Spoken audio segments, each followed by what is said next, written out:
Децата од мал битолски Монмартар биле искористени за политички цели. Раководството ги носело во Бугарија на средби со тамошните политичари, биле фотографирани и злоупотребени како инструмент за политички цели со изговор за развивање на добрососедски односи. Првата детска амбасада во светот меѓаш и остро реагира на инволвирањето на децата од страна на културната установа во политички цели. За жал, наместо децата да се третираат сериозно, тука се користат како инструмент за политички цели со изговор за развивање добрососедски односи.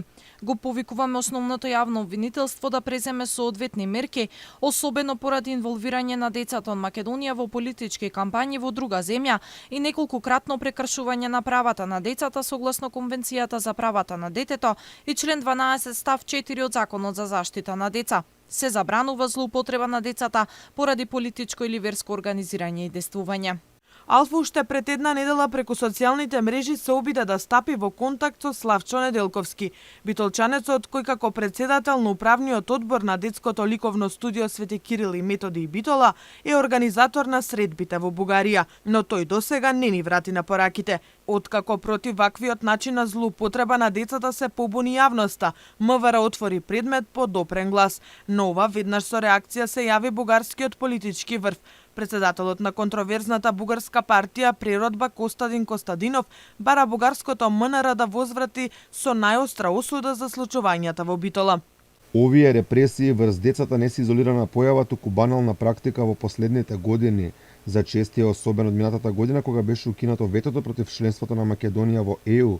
Тогаш Бугарија ги охрабри сите антибугарски акции.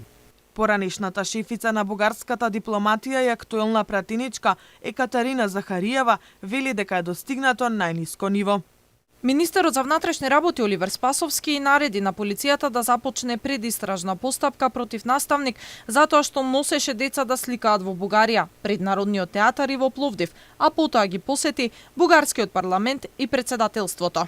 Со речиси идентична реакција се јави и Красимир Каракачанов, екс-министерот за одбрана. Целосно непочитување, дрскост и целосно нескриена омраза кон Бугарија и бугарите. Светот се сменува во пресрет на Илинден, денот кога избувна најмасовното востание на бугарите во Македонија, ден кога повторно немаше општа прослава за хероите, предците и христијанското население во сегашна Македонија, кои ги дадоа своите животи за ослободување на бугарите и обединување на бугарскиот народ. Годинава децата беа однесени на средба со бугарскиот председател Румен Радев, но и лани истото ликовно студио во рамки на проектот од двете страни на границата носеше деца од Битола на средби со царот Симеон II, пошто положија венец на гробот на цар Борис III во име на фондацијата Бугарска меморија.